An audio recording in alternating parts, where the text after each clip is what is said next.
Uh, I'll jump right to our own agenda. I've been asked by Rafael Sanchez Yes, good man. to inquire about Carrier and how you feel about the company. Should they have to pay back any sort of funds that were allocated to them from the city and state? I would think so. I met with the executives. In the past, they've been supportive of members of the Indiana delegation. They've contributed to us. So we never saw this coming. And when I sat with the executives, I expressed my deep disappointment. Many of the folks who work there, I grew up with, I went to Catholic school with, I played football with, and so I'm saddened about it. But I think that as a corporate citizen, they have a responsibility to do right if they've received any money. It's only right. Now, it's been a few months since that announcement came through. What can be done to protect future Hoosier jobs? What can be done? Well, I think we need to look at closing a lot of our tax loopholes. We can't incentivize companies to ship jobs overseas without any penalty.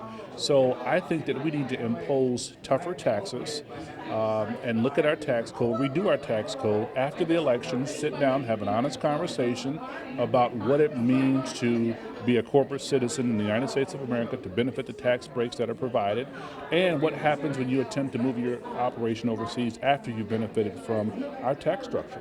Wow. Wonderful answer. I also, of course, have to ask you about today, early voting. Why is it important for American citizens to get out and exercise their right?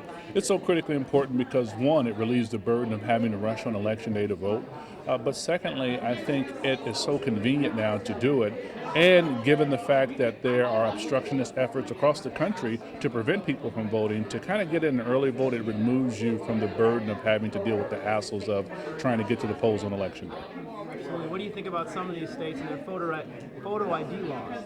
Well, I think having a minimum standard is reasonable. I think when you have a place like Texas that can take a gun permit as an ID but won't take a student ID permit, that's a discrepancy that must be addressed.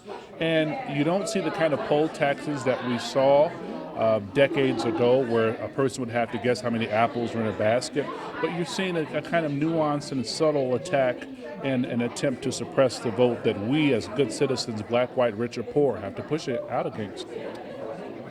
Photogs? You got what I needed. All right. Thank you, fellas. See you. Thank you.